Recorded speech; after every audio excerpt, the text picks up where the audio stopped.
Olá, você está aqui em mais um programa do canal do Observatório de Histórias em Quadrinhos da USP. Eu sou Selby Pegoraro, jornalista e pesquisador, membro do grupo. Estou aqui com o professor Roberto Elísio dos Santos, mas antes de começarmos aqui as novidades, lembrar vocês que vocês podem se inscrever no canal, acionar o sininho para receber as notificações, vocês podem comentar, podem compartilhar com os amigos, façam isso para que o nosso canal fique mais conhecido. Estou aqui com o professor Roberto Elísio, que vai falar com a gente sobre as novidades das bandas desenhadas franco-belgas. É isso, professor Roberto? Tudo bem? Tudo bom, Celso. Sejam novamente bem-vindos a esse universo das histórias em quadrinhos. Hoje eu vou enfocar os lançamentos de bandas desenhadas franco-belgas em 2021 aqui no Brasil. Nós tivemos esse ano uma quantidade muito grande de quadrinhos provenientes da França, da Bélgica, de autores, né, franco-belgas, e todos eles têm uma boa qualidade, uma ótima qualidade. Então, eu vou começar falando de um que eu gosto muito, o Chaboté. O Christophe Chaboté, ele nasceu na França em 1967, é roteirista e quadrinista e desenhista. Ele fez álbuns como Solitário, é sobre um trabalhador de um farol, um faroleiro, uma ilha. Henri Désiré Landru, que conta a história de um assassino serial na França. No começo do século XX, esse Henri Désiré Landru também virou um filme dirigido pelo Charles Chaplin, ele que também interpretou esse assassino, o filme Monsieur Verdoux. E esse álbum, Yellow Cab, que foi lançado pela Pipoca Nanquim em junho desse ano, o roteiro não é do Chaboté. O Yellow Cab foi escrito pelo roteirista francês Benoît Cohen, e é uma história autobiográfica. O Benoît, ele estava em Nova York, ele escrevia roteiros para cinema, também dirigiu vários filmes, e aí estava meio cansado disso e resolveu se tornar motorista de táxi em Nova York. Então, Yellow Cab remete àqueles táxis tradicionais de Nova York, de cor amarela, que aí ele conta toda a trajetória que é se tornar um motorista de táxi nessa metrópole. O trabalho do Chaboté que eu mais gosto é esse aqui, Um Pedaço de Madeira e Aço, que também foi publicado pela Pipoca Nanquim. Eu gosto especialmente deste álbum, Um Pedaço de Madeira e Aço, porque o protagonista é um banco de uma praça, de um jardim. Né? Então você tem um objeto que não fala, não faz nada, ele está ali para as pessoas sentarem, né, e conversarem e viverem seus dramas, seus dilemas. E é interessante notar que em Yellow Cab, a primeira imagem que a gente vê é de um banco. Então, há assim, uma intertextualidade entre esses dois álbuns desse desenhista. Vou falar de um mais recente, o escritor desenhista Simon Lamouret, que nasceu em Toulouse em 1987.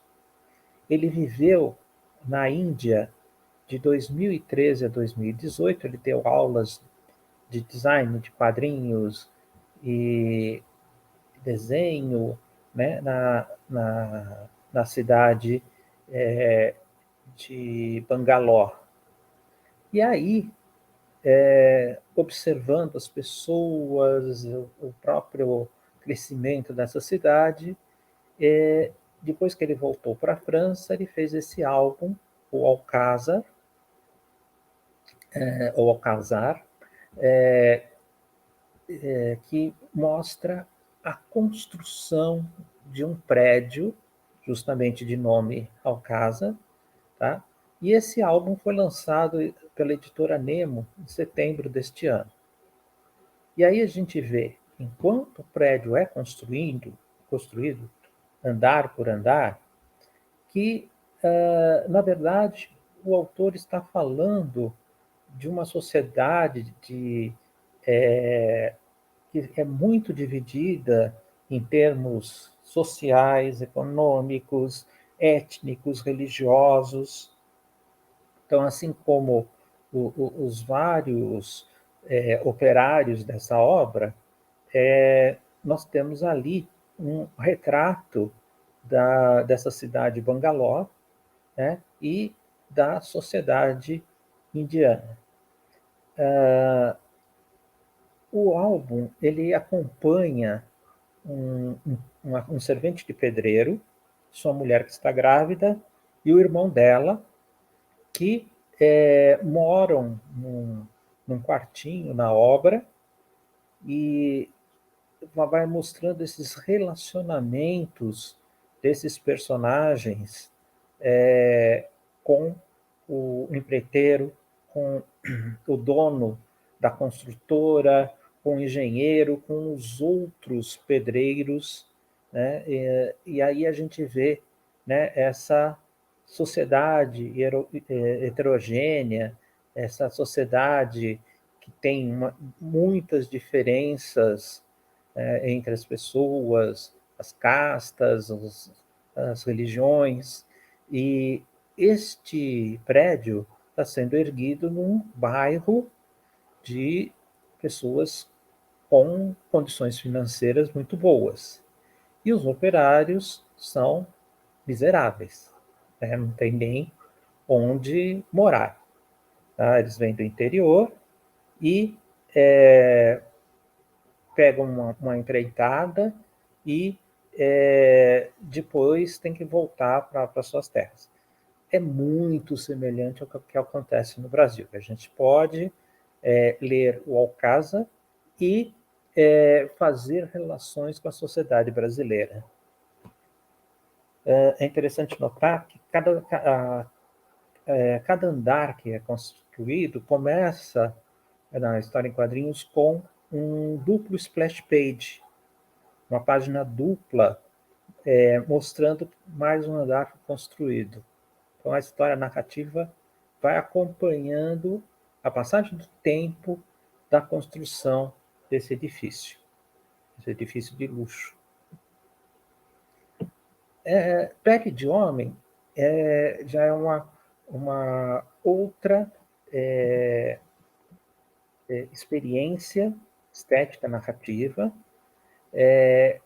Ela trata principalmente da questão da sexualidade. Então, nós temos aí uma história que se passa na era medieval, não dá para saber quando, parece ser final da Idade Média, começo do Renascimento, tá? E aí a protagonista é a jovem e inocente Bianca, né? Ela é representada com um corpo branco, né, da sua inocência. Os pais dela, da nobreza, arranjam um noivo para ela, e para saber se ela está fazendo a coisa certa, casando com esse homem, ela recebe uma pele de homem da sua madrinha, e toda vez que ela usa essa pele, ela se transforma num homem. E ela então passa a ir aos lugares frequentados pelo seu futuro marido, e esse personagem masculino acaba se apaixonando pelo homem que, na verdade, é a sua noiva. Então, tem toda uma relação, né, sobre papéis sexuais, né, e a questão da feminilidade numa época extremamente repressiva. Então, é muito interessante essa abordagem dessa história em quadrinhos. Os autores são o roteirista francês Ribert Goulart, que faleceu em 2020, nasceu em 71, morreu em 2020, muito novo, e pelo ilustrador Frédéric Leutier, né, que usa o pseudônimo de Zanzan, que nasceu na França em 1972. Esse aqui é bastante interessante. A editora Faria e Silva lançou agora em junho o álbum Naturezas Mortas, que foi escrito pelo belga Benoit Druzier, que usa o pseudônimo Zidru. Ele nasceu em 62, e o artista espanhol Oriol Hernández Sanches, que nasceu em Barcelona em 83. A história fala de um pintor catalão chamado Vidal Balaguer, né? E a gente vai acreditando que é uma biografia desse pintor, mas na verdade ele é fictício, ele não existiu. Tá? Esse pintor, esse artista teria desaparecido na noite de 31 de dezembro de 1899, e esse desaparecimento é misterioso. Antes dele desaparecer, outras pessoas e outras coisas também desapareceram. E aí esse mistério é desenvolvido pelos dois autores. O Balaguer faria parte do movimento modernista de Barcelona no final do século XIX, e aí a arte do Oriol, ela parece com quadros impressionistas do final do século XIX. Você tem ali uma paleta de cores,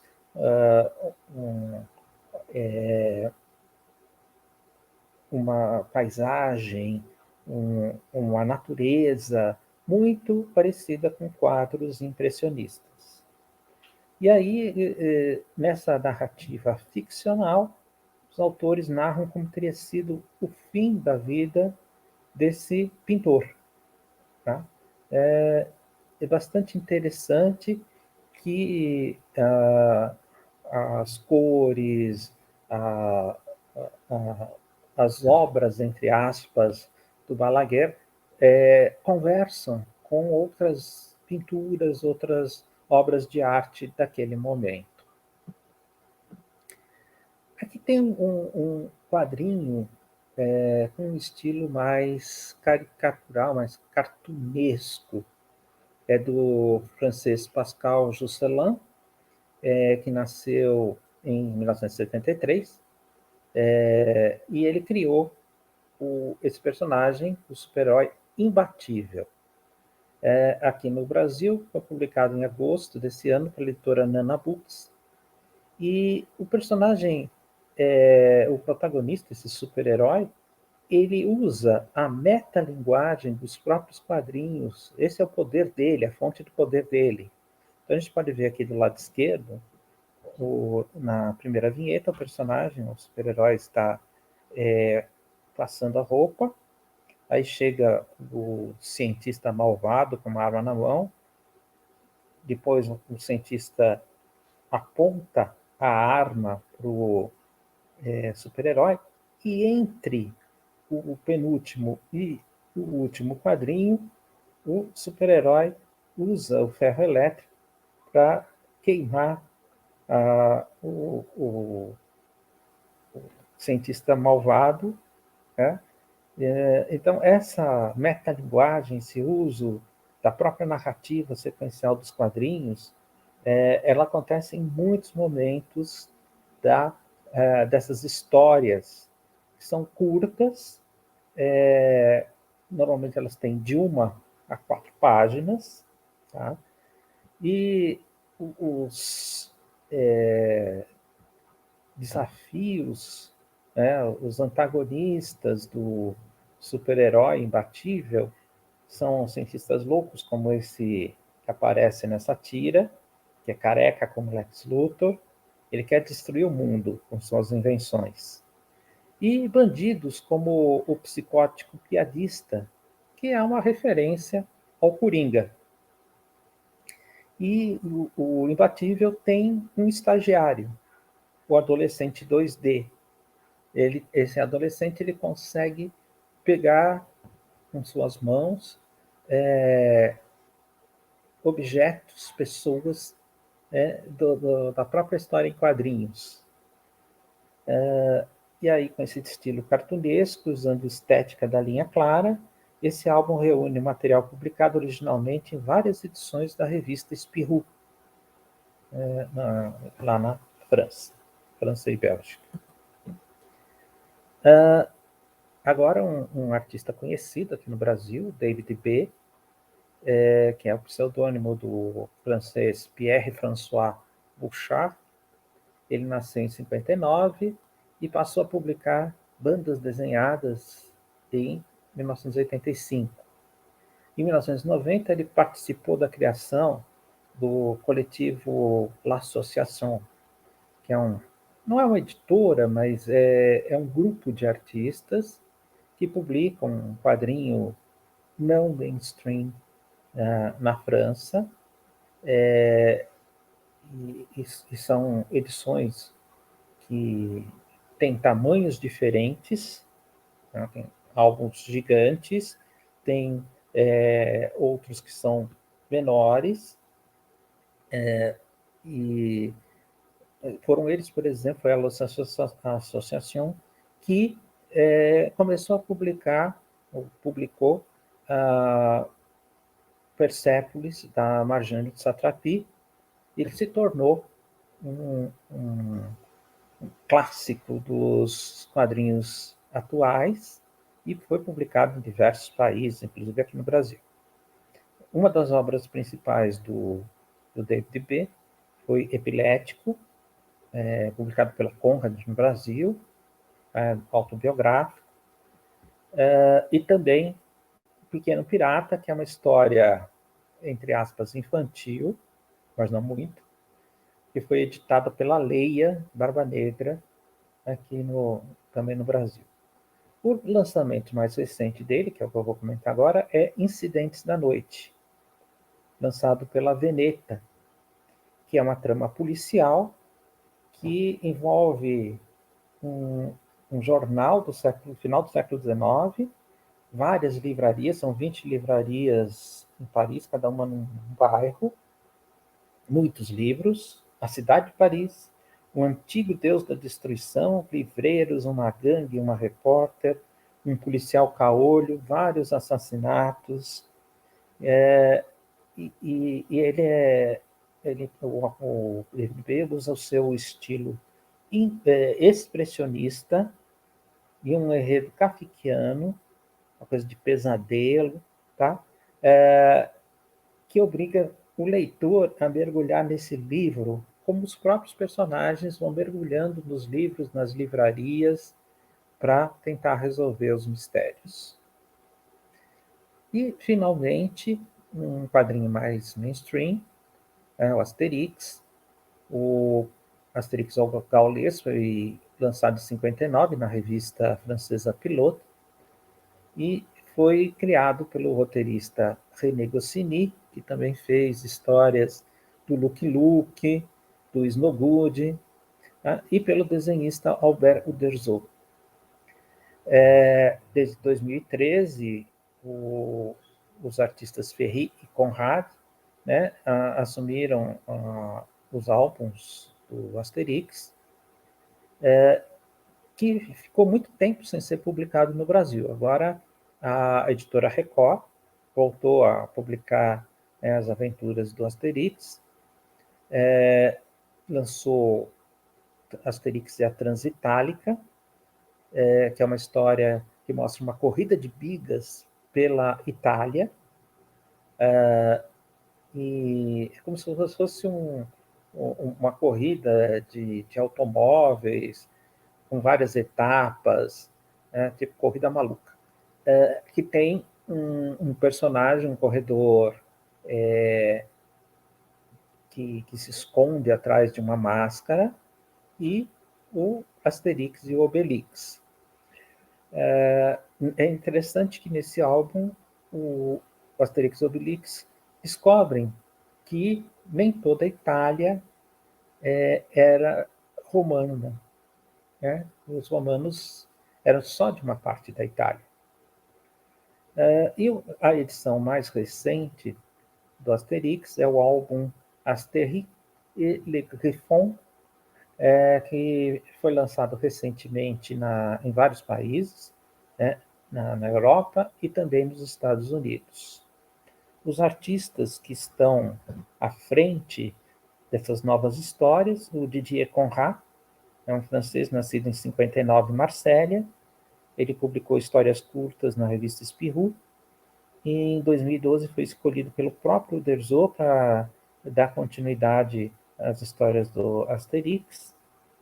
E o Jean-Yves Ferry, que nasceu na Argélia em 59, ele escreveu roteiros dos álbuns do Asterix, Entre os Pictos, O Papiro de César, A Transitálica, A Filha de Vercingetorix, que é aquele grande herói gaulês, né?